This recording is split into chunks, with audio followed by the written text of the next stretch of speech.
Kalau jantan ekornya naik pakai jagat, bunyinya coba contohkan. Pas seperti itu. Jantan ekornya naik pakai jagat, bunyinya kan begitu bunyi. Kalau betina ekornya lurus nggak pakai jagat, bunyinya kok kok kok kok kok. Selama hidup kita belum pernah kita lihat ada menyukai dan ada kok menyukai kok. Tapi manusia malah melakukan hal itu. Oh, kalau orang bilang itu zaman sudah sangat lama, Ustaz. Sekarang kita zaman modern. Oh, jangan dibilang begitu. Justru perkembangan zaman yang sekarang ini mengatakan pemikiran hebat, hal itu muncul kembali. Israel itu adalah negara paling banyak LGBT di dunia. Yang kedua Jepang. Jepang itu 7,6% penduduknya di LGBT. Kurang apa cantiknya orang Jepang? Kurang apa hebatnya pemikiran Israel? Yang nomor 3 Jerman, nomor 4 Spanyol, nomor 5 Inggris. Itu semuanya adalah negara-negara hebat, pemikirannya hebat. Tapi ternyata pemikiran hebat itu justru membuat binasa kalau tanpa kawan. Tiba-tiba naik bendera LGBT di Jakarta. Apa maksudnya? Kalau yang menaikkannya itu anak pramuka, berarti tidak masalah. Tapi kalau yang menaikkan bendera LGBT itu kedutaan, duta itu wakil dari negara mereka. Artinya memang di negara itu LGBT itu diresmikan. Oleh karena itu, perkembangan dengan otak saja tidak cukup. Nah, kita tarik ke bawah. Masyarakat jahiliyah juga ternyata demikian. Masyarakat jahiliyah itu bukan semuanya bodoh, Bapak Ibu. Walaupun namanya jahiliyah, bukan bodoh semua. Karena mereka ini para pedagang, datang dari Yaman singgah di Mekah terus ke Syam. Kalau logikanya para pedagang, itu orang-orang hebat, yang hitung-hitungannya bagus. Maka kalau kita lihat konsep-konsep ekonomi Islam yang ada di dalam fikih Islam sekarang, itu semuanya pernah dipraktekkan di zaman jahiliyah. Orang-orang jahiliyah itu sudah mengenal investasi. Orang-orang jahiliyah itu sudah pernah mengenal simsan. Apa simsan dalam bahasa kita? Simsan. Kalau simsan ambil tahu lah. Hah? Broker. Yang tukang antar. Itu mereka sudah kenal. Artinya pemikiran mereka tidak tertinggal. Tapi mereka malah disebut dengan jahiliyah. Apa penyebabnya? Justru pemikiran yang maju, yang tanpa kawalan inilah yang menyebabkan mereka membuat analogi, membuat analisa. Ini seperti ini, akhirnya dibolehkan. Boleh membunuh anak, nggak tercela ketika itu. Kalau ada istri, ada suami yang mau istrinya mendapat keturunan mulia, maka di zaman jahiliyah itu boleh mengirim istri ke rumah orang yang dimaksud. Pejabat misalkan, ada suami ingin punya anak keturunan pejabat, cukup suruh istri tidur di situ 3 bulan. Kalau sudah mengantuk nanti pulang. Dan itu normal, ketika itu tidak ada mengkritik. Padahal mereka pintar-pintar.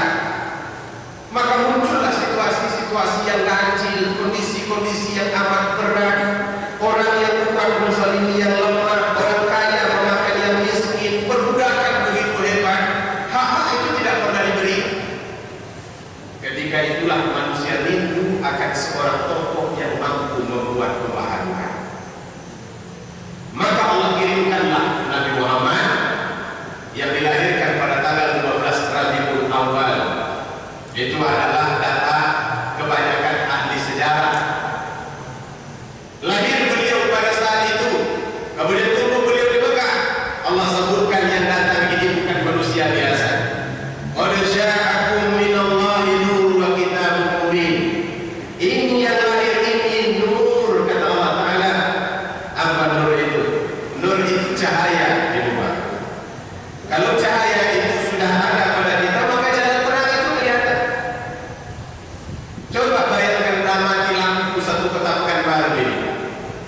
Saya pernah berceramah beberapa kali di satu tempat. Setiap kali berceramah saya mati lampunya. Akhirnya ceramah itu pada dasarnya pastinya ditunda.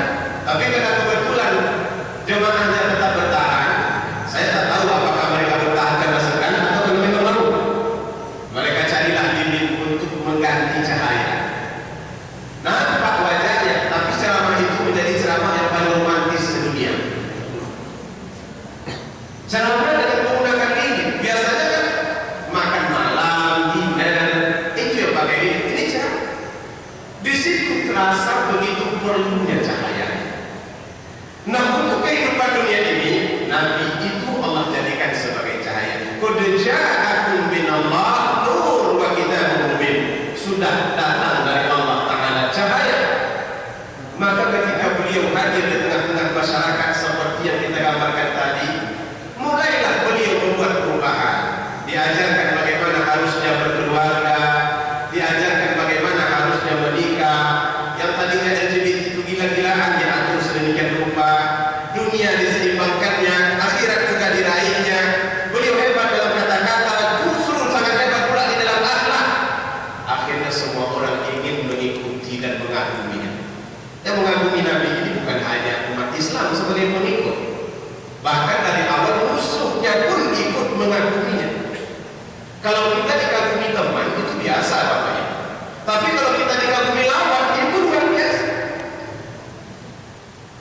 Teman kita mengagumi kita, di mana saya pulang? Oh hebat. Apa hubungan kamu dengannya? Kami adik-beradik. Nah itu gak hebat ya, karena memang pasti dia akan memuji. Tapi kalau musuh yang memuji, itu baru hebat. Siapa yang tidak kenal dengan Abu Jahal?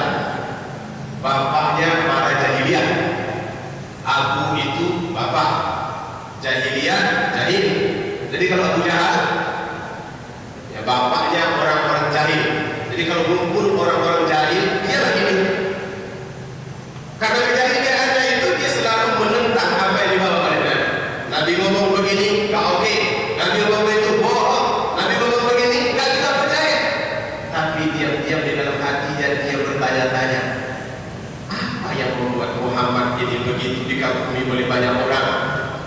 Satu malam beliau mencoba mencuri dengan kalimat-kalimat yang selalu membuat orang gemetar bila dibacakan oleh Nabi. Kenyataan Al-Quran. Beliau mencuri dengar di luar. Setelah mencuri dengar itu beliau balik. Ternyata bertemu dengan orang yang dengan teman dari jalan. Engkau dari mana? Dari rumah mana? Sama dong kita. Iya. Ternyata mereka memiliki kegabungan dari sifat. Malam kedua mereka juga mencoba untuk mencuri dengar, karena ada sesuatu yang tak pernah mereka jumpa dalam sejarah kehidupan mereka. Hari ketiga, malam ketiga, mereka juga ikut mencuri dengar. Lalu kemudian salah satu di antara pembantunya bertanya, namanya Ahnas bin Sari. Apa katanya kepada Abu Jahal? Tuhan kan sangat memusuhi Muhammad. Sampai-sampai Tuhan menggalang kekuatan di mana-mana supaya Muhammad disingkirkan. Bahkan Tuhan ingin membunuhnya. Kalau boleh saya tanya, sebetulnya menurut Tuhan Muhammad itu betul atau tidak? Apa katanya? Waihaka, celaka atau wahai Ahnas. Justru karena dia betul itulah saya takut.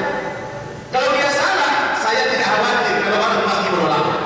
Tapi karena dia benar, itulah saya menjadi khawatir. Sebab kata-katanya didengar oleh siapa saja. Kalau dia ngomong, orang akan ikut.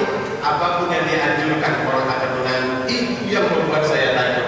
Itu namanya pengakuan kekaguman dari musuh. Satu-satunya itu. Orang tidak pernah dalam sejarah hidup ada musuh mengakui musuhnya. Abu Jahal mengakui musuh. Apalagi teman pengikut Nabi, maka mereka semuanya ingin mencontoh kepada Rasulullah, ingin datang kepada Nabi. Karena semua dulu yang terasa buruk kok tiba-tiba menjadi baik, suasananya jadi luar biasa. Maka sebab itulah Allah menyebut beliau ini rahmat, Bapak Ibu. Laqad kana, apa katanya? Wa ma arsalnaka illa rahmah lil alamin. Engkau ini Muhammad, kami kirimkan supaya Nabi bawa rahmat bagi manusia. Dengan rahmat itu mereka tahu apa yang patut mereka mereka tinggalkan.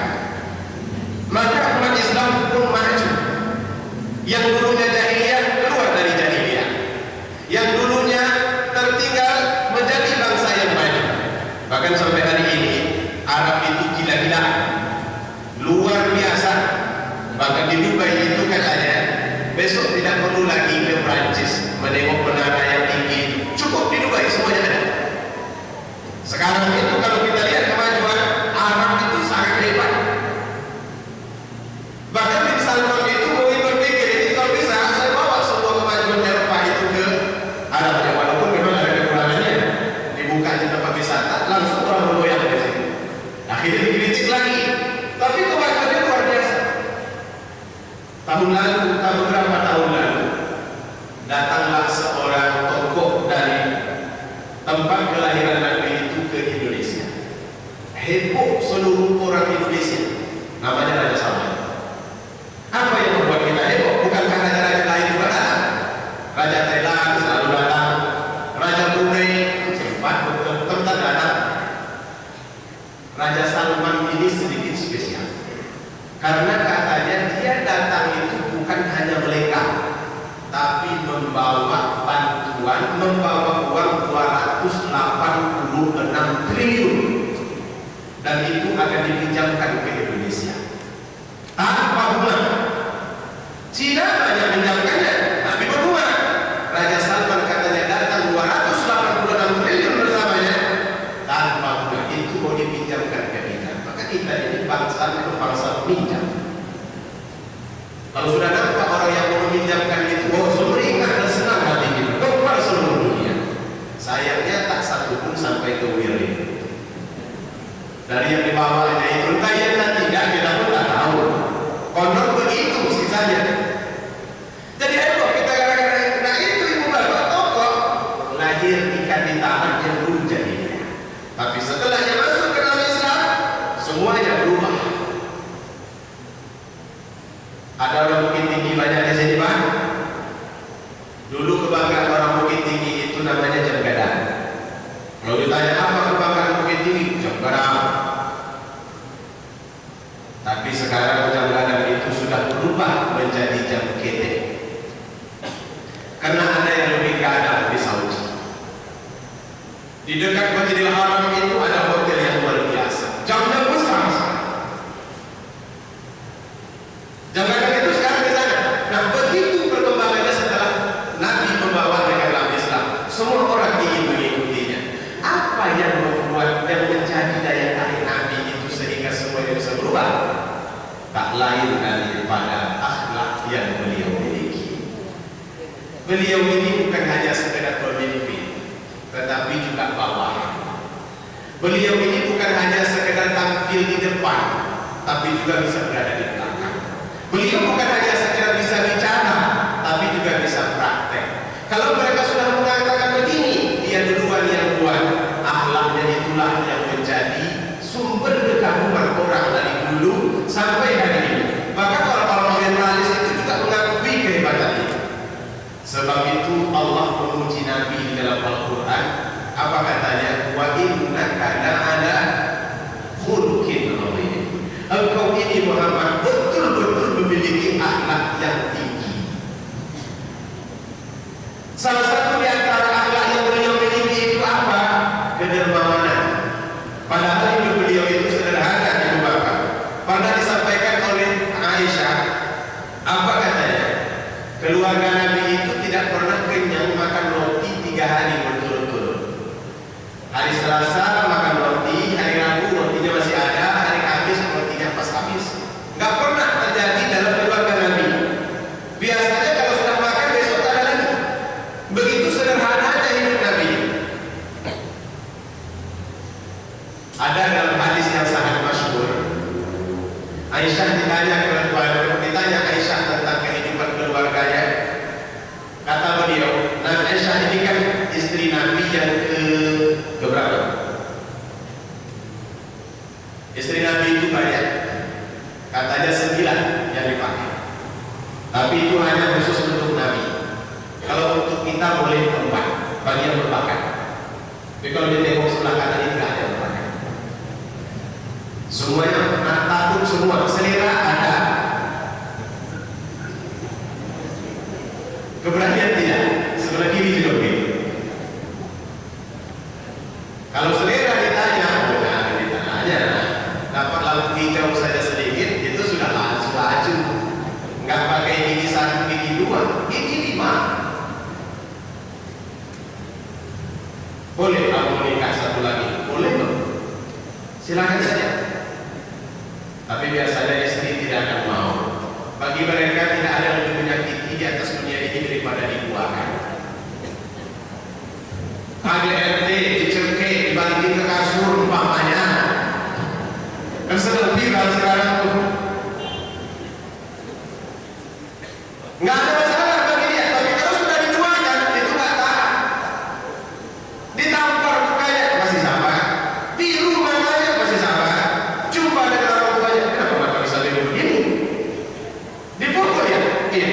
Kalau begitu tinggalkan suamimu itu. Gimana? Anak saya 7. Kalau saya tinggalkan nanti apa saya masih laku? Akhirnya bisa bertahan. Tapi kalau sudah banyak bertuakan, dia tidak akan bisa bertahan.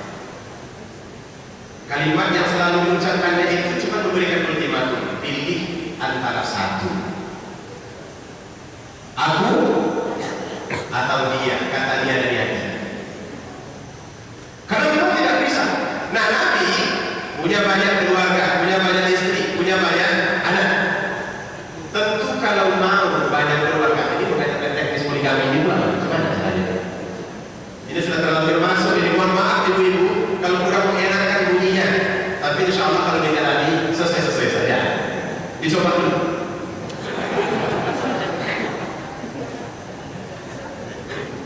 Kalau ternyata nanti nggak sesuai, ya udah mundur saja. Kan mudah. Jadi bagi rekan Nabi supaya bisa aja, beliau ini tekniknya, dia pelajaran bagi kita ini, bapak-bapak terutama. Kalau malam Selasa Senin makan di rumah Aisyah, yang ikut makan itu Sofia ikut, Musalma ikut, yang lain-lain juga ikut makan di sini. Jadi mereka selalu makan bersama. Malam besok itu giliran Sofia, maka Aisyah juga ikut makan di sana. Tapi bermalamnya tetap di tempat masing-masing. Malam seterusnya begitulah Nabi mengaturnya sehingga mereka selalu berjamaah dalam makan. Karena itu, kalau sudah berjamaah itu walaupun istri 9, insya Allah aman. Tapi kalau tidak selalu berjamaah, jangan ke istri 9, istri 1 pun aman. Suami makan pecel lele, istri makan jengkol di rumah, aman itu. Tapi kalau berbanyak, selalu dibuat sama-sama. Ini tekniknya bagi yang mau. Silahkan ilmu lanjutannya tidak dapat saya sampaikan di dalam forum ini karena itu masuk semester 2 dan agak rahasia sedikit.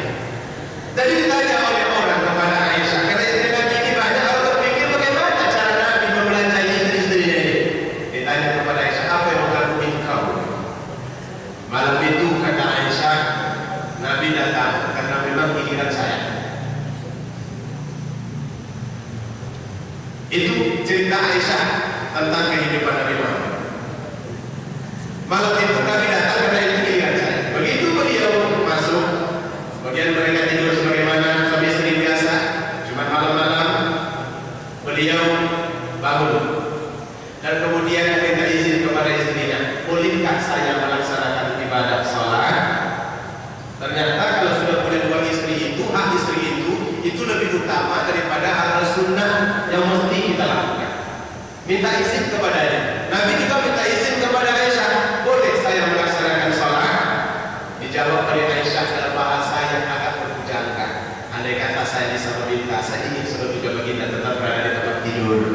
Tapi kata beliau, aku juga tidak bisa menghalangi baginda berdekatan dengan Tuhan baginda. Nabi pun akhirnya bersujud. Salat ya Allah Akbar. Itu ketika dia sholat itu kata Aisyah, saya masih tidur. Ketika beliau sujud, digesernya kaki saya karena dahi beliau itu sudah menyentuh kaki saya.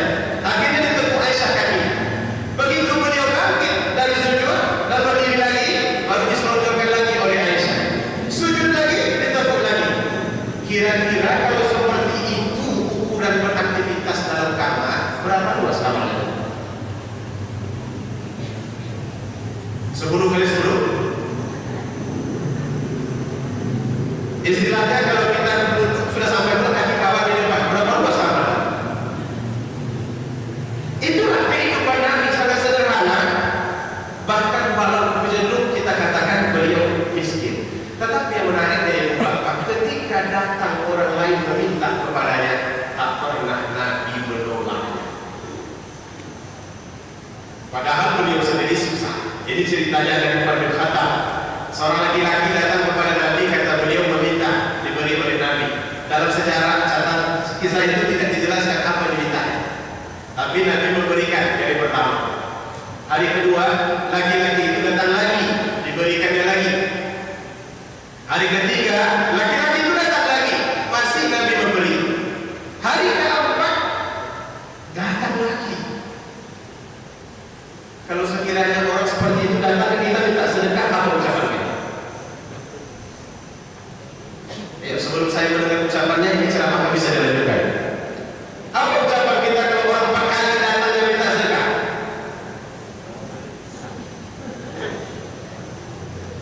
Apakah kita perlu makan kuih dulu? Apa jawab Nabi di hari keempat itu? Saudara, saya tidak memiliki apa-apa yang perlu yang bisa saya berikan kepada saudara. Tapi katanya, ambillah apa-apa di tempat ini dan itu jadikan hutang saya. Akhirnya yang meminta itu mengambil sesuatu di tempat lain menjadi hutang Nabi. Gak bisa beliau memberi, direkomendasikannya supaya mengambil di tempat lain, dan itu tertulis nama beliau sebagai hutangnya. Begitu semangatnya Nabi itu memberi, maka pantas saja kalau beliau ini dicintai. Kalau zaman sekarang kan memberi itu selalu ada sebab gitu. Diberi, feedbacknya apa? Kita kebagian juga ada kembaliannya. Maka ada anggota DPR memberi karpet, tak menang, ditarik lagi karpet itu. Saya Ustaz dari mana tahu begitu, videonya beredar. Dan begitu dulu, kasih karpet ke masjid. Tapi kan nggak benar. Tarik karpet lagi, mana karpetnya mana? Boleh. Tapi Pak sudah dibentak boleh. Pokoknya boleh. Apa sebab Bapak minta? Nggak benar. Kalau di tempat saya bukan karpet, tipu atau tipu? Rebana. Ibu-ibu rebana itu kalau sudah dapat rebana itu udah nggak udah dia. Dapatlah ada rebana dengan catatan menangkan saya. Tapi ternyata nggak menang di situ. Ditarik lagi ada rebana. Untuk ada rebana itu perlu dipukul. Kalau sudah dipukul jadi second Bapak Ibu. Nah karena itu banyak menumbuhkan rasa cinta di zaman sekarang, karena tidak akan pernah kita temukan orang seperti Nabi. Tapi bukan berarti kita tidak boleh mencontohinya. Bahkan Allah menjadikan beliau ini untuk figur yang mesti dicontoh. Laqad kana lakum fi Rasulillah uswatun hasanah. Ada pada diri Nabi contoh yang baik bagi orang-orang yang beriman. Hadirin yang Allah muliakan, mengapa Nabi begitu mudah bersedekah? Pertama, karena Nabi tahu kalau harta itu adalah titipan belaka, bukan hak milik penuh, tapi titipan. Kulillah kulliman ma fis samawati wa ma fil ardh. Siapa yang punya yang ada di dunia ini? Kulillah, Allah yang punya. Mobil kita titipan, harta benda itu titipan, gaji kita titipan. Kalau ada titipan di bank titipan.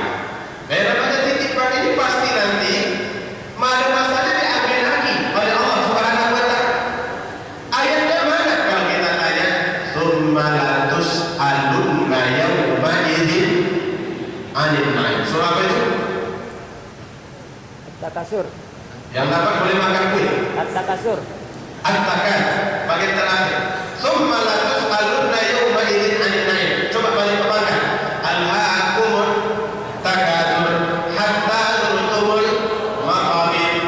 Kalian dilalaikan oleh berbanyak-banyak ingin ini. Bisnis berkembang terus. Sudah ada di sebulan 100.000 kambing sawit mau nambah, mobil mau nambah, sudah ada rumah 1 mau nambah rumah 2, sudah ada rumah 2 bingung menyelesaikannya karena ternyata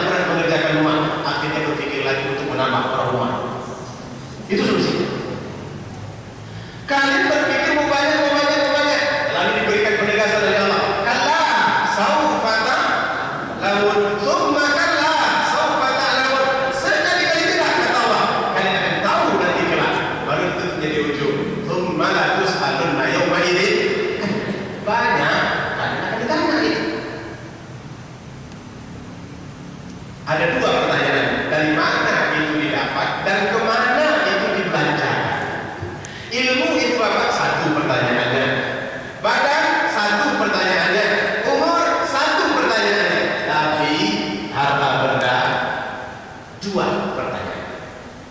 Karena itu orang yang banyak harta benda itu lebih lambat masuk surga daripada orang yang sedikit harta benda. Ukuran lambatnya bagaimana? Bukan hitungan pagi ke petang, 500 tahun. Orang miskin sudah makan roti cahaya di dalam, orang yang banyak harta masih antri di luar, masih nengok-nengok kira-kira kapan ini panggil orang tua.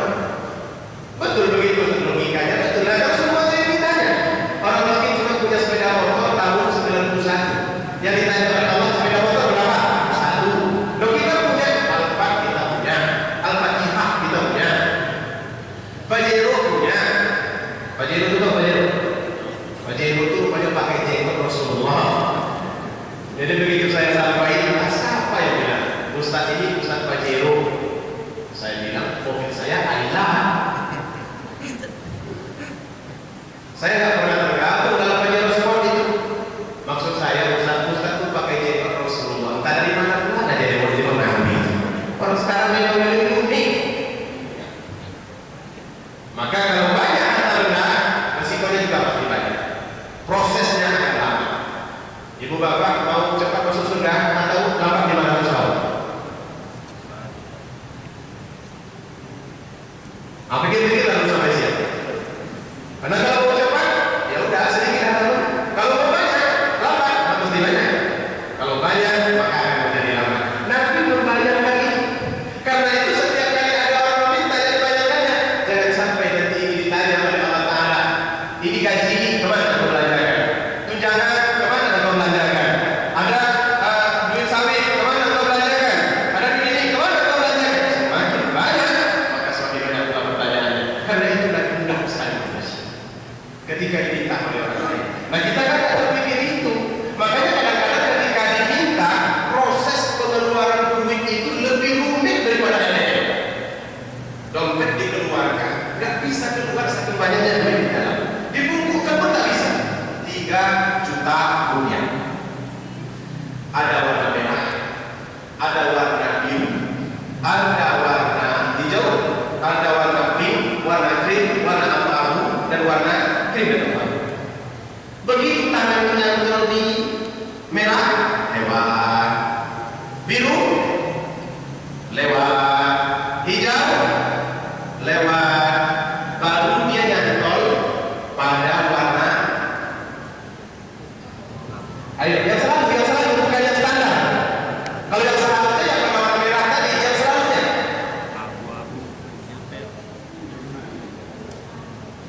lebih sering ke abu-abu. Sudah ditarik warna biru itu masuk, baru ditarik warna abu-abu. Khutbah saya Pak Rektor di Masjid Ar-Rahman Wali Kota. Setelah khutbah itu ditarik oleh orang bilang, rupanya disitulah ini duit yang kotak infak yang beredar di tempat itu. 13 kotak infak setinggi lutut ibu bapak, duit tumpukan duit di sini.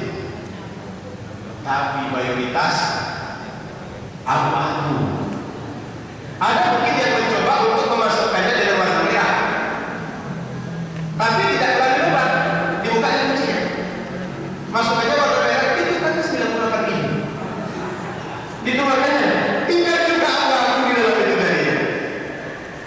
Nah, yang perlu kita pikirkan bahwa ini titipan sementara yang nanti akan diminta oleh Allah Subhanahu wa Ta'ala pertanggungjawabannya. Karena itu, mudahkanlah diri kita untuk menjawab titipan-titipan Allah itu. Jangan sampai susah. Karena kalau sulit, siapa yang akan membantu? Yaumul la yanfa'u malu wa la banun. Anak tak bisa dipakai, istri tak dapat membantu, harta benda yang lain pun tidak akan bisa membantu kita. Kita akan sibuk sendiri. Itu yang pertama. Yang kedua, semua harta itu pasti habis kecuali yang sudah disedekahkan. Jadi rupanya beliau tahu bahwa harta itu dibagi 3. Karena beliau diberitahu oleh Allah dalam hadis qudsi. Apa kata Allah Ta'ala? Yaqulu Adam mali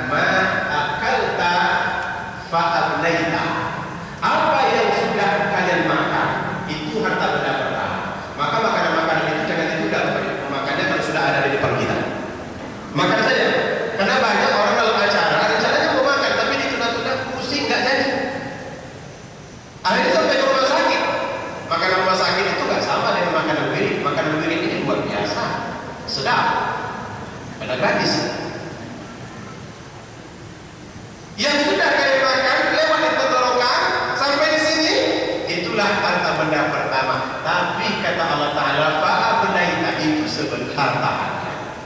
Berapa lama dia bisa bertahan? 6 jam. Kalau sudah 6 jam, yang tadi dimakan itu sudah berproses. Enggak lagi seperti yang dimakan tadi. Dimakan pagi tadi lontong, 6 jam kemudian jadi apa? Apakah masih lontong juga?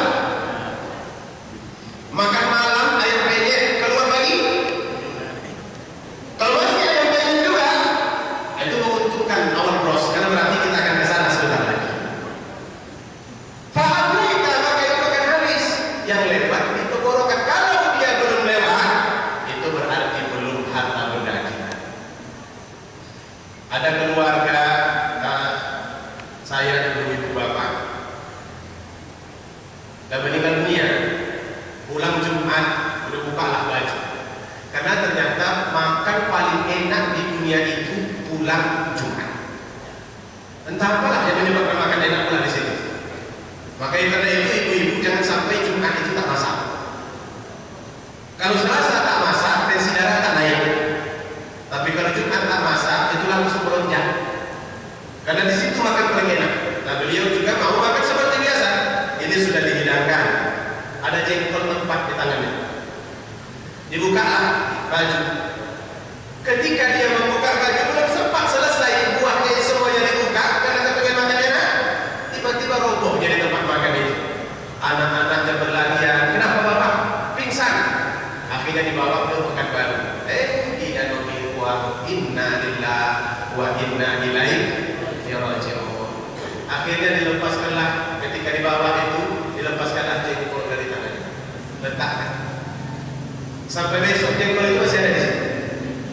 Ikan yang harus dimakan pas malam juga masih ada di situ, karena orang sudah sibuk semuanya. Kalaupun diangkat di tempat lain, tak satu orang pun memakan hidangan yang sudah hampir melewati tenggorokan. Sebab itu makan cepat, jangan ditunda-tunda.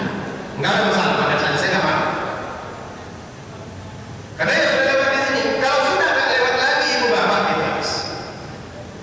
Almarhum Ustaz Zulkifli R, Imam Masjid Agung An-Nur itu, beliau tiba-tiba saat didiagnosa sakit, sepertinya paru-paru.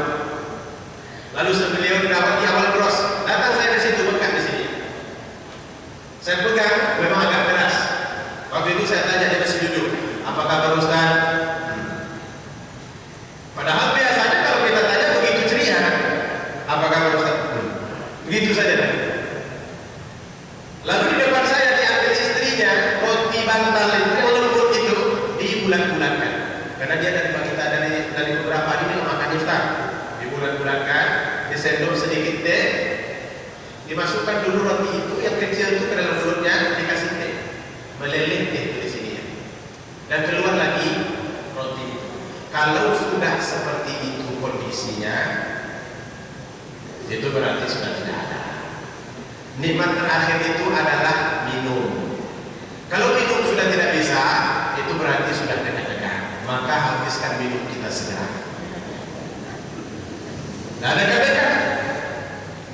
Dan ternyata memang benar. Tak lama setelah itu dokternya datang memberitahu mana keluarganya.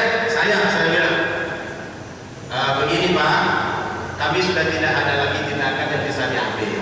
Semuanya rasanya sudah dilakukan dan kondisinya sampai seperti ini. Beginilah sekarang. Jadi kalau mau dibawa pulang, rawatlah dia baik-baik. Nah, itu kan sudah ambil. Kalau sudah begitu informasinya berarti kan menunggu waktu. Akhirnya dibawa beliau pulang, seminggu kemudian beliau wafat.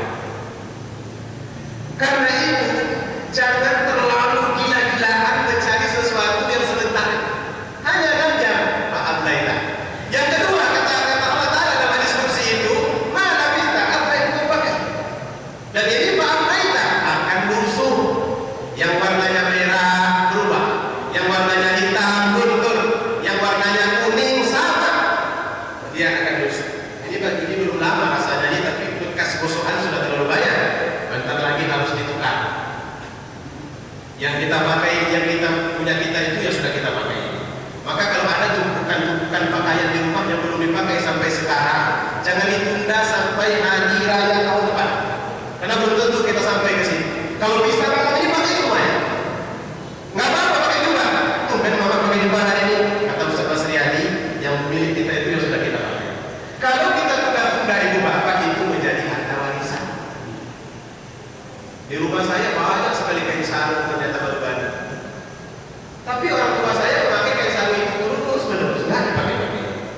meninggal beliau jadi harta warisan. Semua merek ada di situ. Wadimor, Gajah Duduk, yang tidak ada cuma Gajah Mada. Itu kan memang bercerita selalu. Habis tinggal.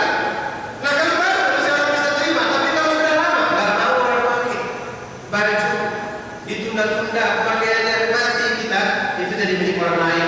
Diberi nanti ke orang apalagi yang mau pakai, karena katanya kalau dipakai macam mendiang dari belakang.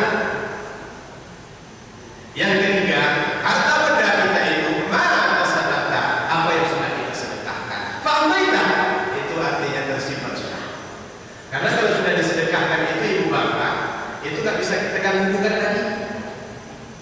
Simpannya di mana? Di sisi Allah Taala. Ma'indakum yanfad wa ma'indallahi baqi. Apa yang ada pada kalian pasti akan habis, dan yang kalian sedekahkan itu semuanya akan tersimpan rapi. Sekian, 10.000, 20.000, akhir bulan diberikan bulan 30.000, itu semuanya akan tersimpan rapi di sisi Allah Taala, dan kelak kita akan menemukan itu kembali saat kita betul-betul memerlukannya. Makanya kata Allah Taala dalam diskusi lagi, ya benar, al-bik min kanzi indi, wahai anak Adam, kosongkanlah tabungan kalian, jangan banyak betul simpanan itu. Karena kalau disimpan akhirnya jadi ahli waris, hak ahli waris. Tapi kata simpanlah di dalam tabungan. Kalau sudah kalian simpan dalam tabungan, tak akan terbakar, tidak akan dicuri, tidak akan basah kena air. Nanti ada masanya aku akan kembalikan kepada kalian. Kapan itu? Sekarang? Mungkin. Tapi Allah akan mengembalikannya nanti di akhirat. Karena kalau dikembalikan sekarang, sebentar kita menikmatinya. Tapi kalau di akhirat kita akan menikmatinya selama-lamanya. Karena itu sedekah itu akan menjadi sesuatu nanti yang dapat memberikan manfaat besar kepada manusia.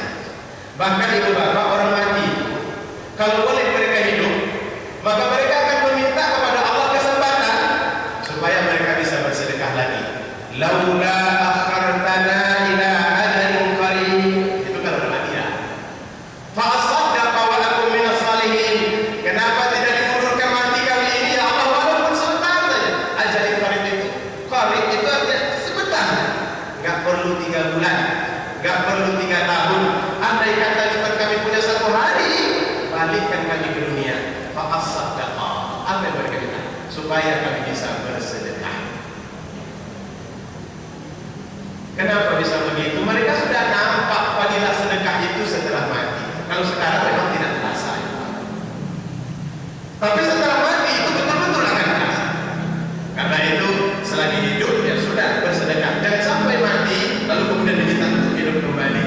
Hadirin Allah muliakan. Yang ketiga, ada hak orang lain di dalam gaji-gaji yang mungkin kita terima itu. Menerima kita gaji 1 bulan 7 juta. Jangan lupa itu semua bukan semua yang punya kita. Ada hak fakir miskin, ada hak orang terlantar di jalan. Enggak boleh kita hak itu. Karena kalau kita tahan, kita akan menyiksa mereka. Saya satu kali pulang dari rumah, ada acara saya di rumah gubernur. Jam 11 malam kurang 5, saya pulang dari sana, hujan sudah mulai turun. Begitu saya sampai di bawah flyover di depan Gramedia, saya melihat ada seorang anak perempuan tidur memeluk lutut. Dia berjilbab, dipeluknya lututnya, dan ada ya orang tua menjual tisu waktu itu. Karena mobil yang saya bawa ini mobil dinas, tertulis pula Basnas namanya. Jadi sebagai enak saya beri tinggal merah. Kalau boleh hijau saja, kalau biar saya tancap gas. Ini tidak lama pula merah dari ketika itu. Ibu tuh nengok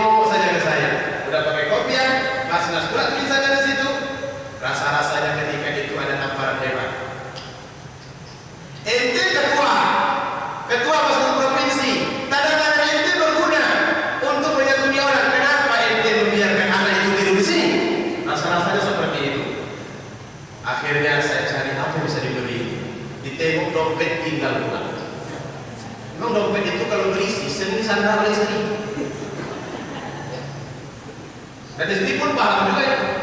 Kalau sudah berisi, nah itu dimanja-manjakan dulu dong. Tapi kalau sudah tidak, dan kemana-mana aja. Kalau sudah berserakan di atas kasur, di meja makan, nah itu dia sudah tahu tanda tidak, nggak ada isi. Begitu saya buka, nggak ada dompet. Nah ini cari yang lain-lain. Ada 2 amplop di atas itu, tengok kosong pula. Akhirnya lampu pun hijau, saya pun pergi. Tapi di perjalanan tak bisa saya tolak perasaan saya.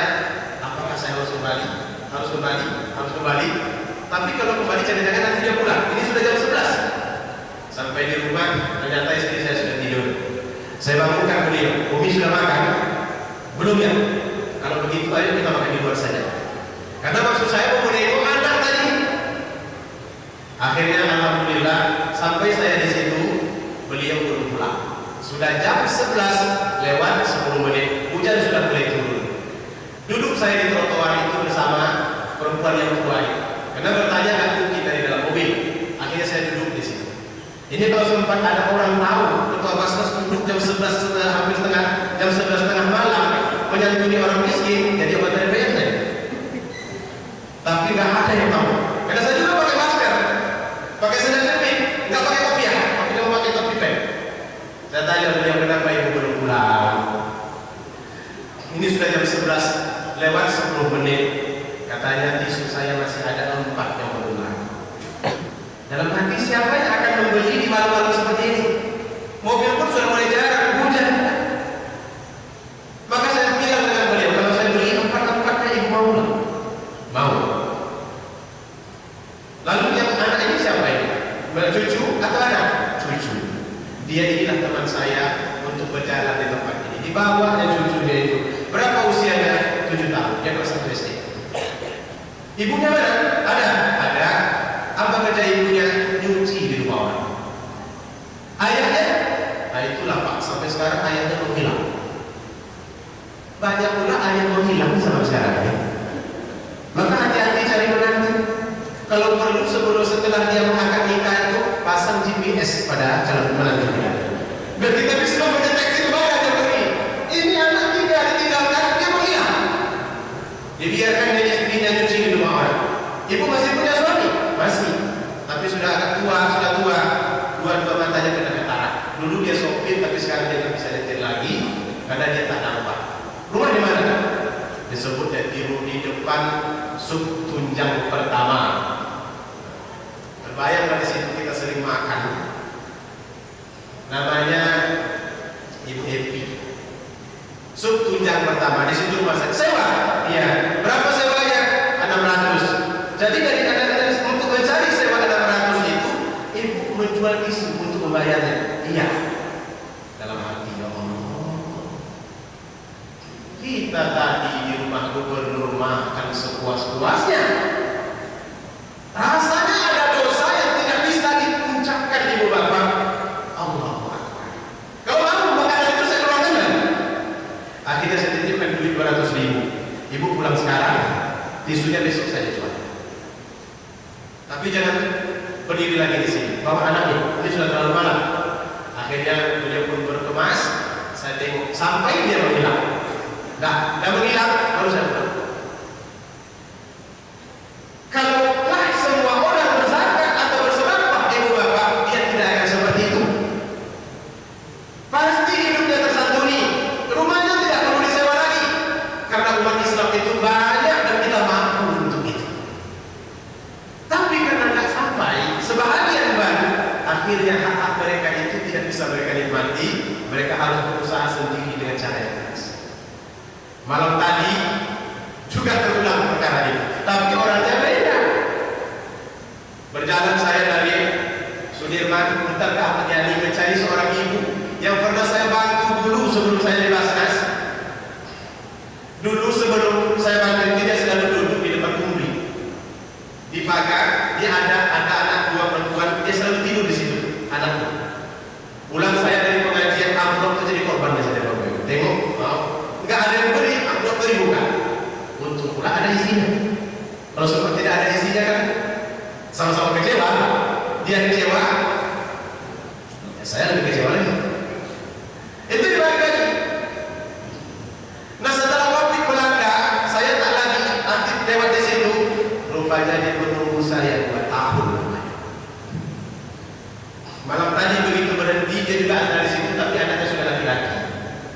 Ini ibu kita, anaknya 7, suaminya juga menghilang.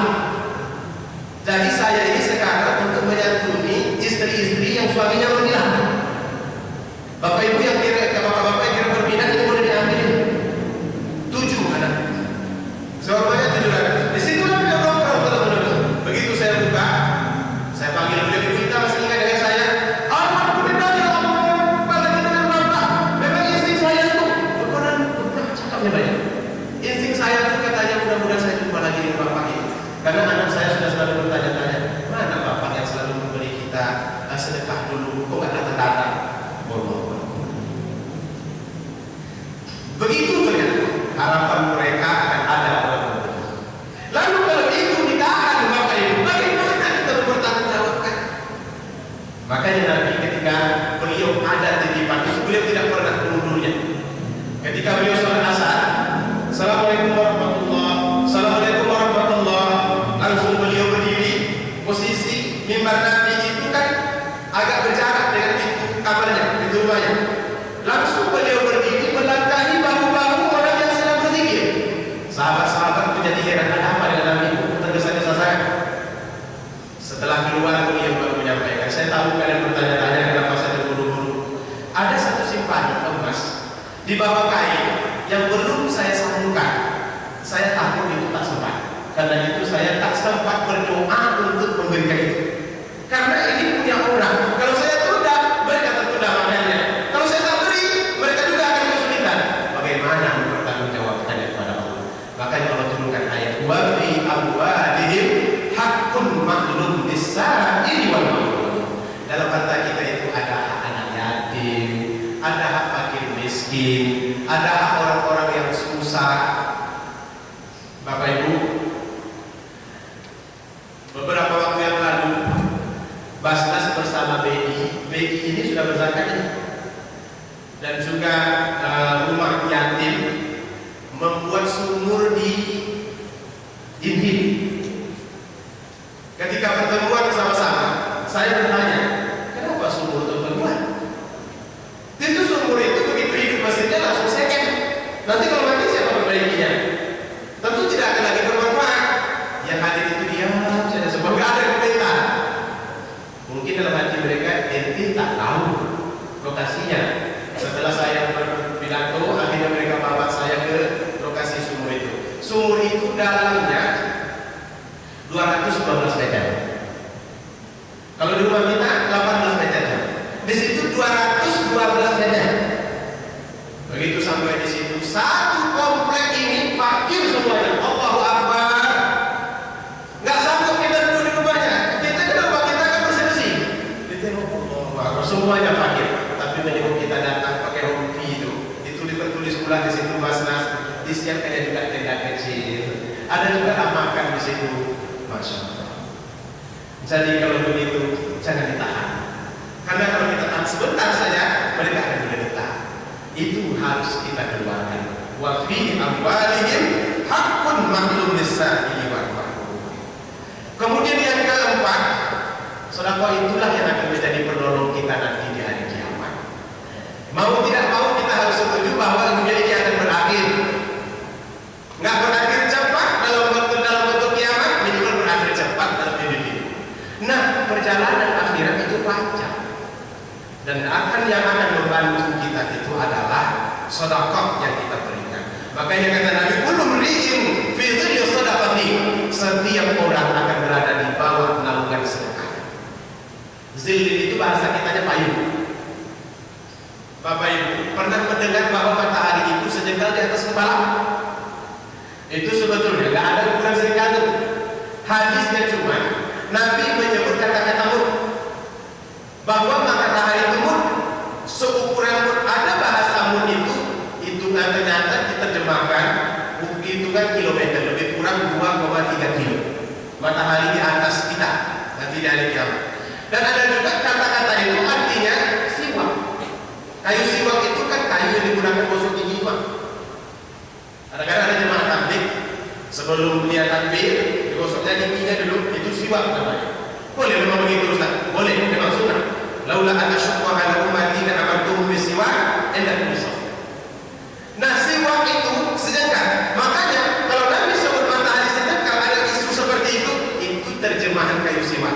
Tapi andai kata tak benar pun sejengkal, 16 kilo pun di atas kepala, masih sangat panas. Saat itulah sedekah itu akan menjadi pelindung bagi orang-orang yang bersedekah. 2000 yang abu-abu itulah nanti penutup matahari.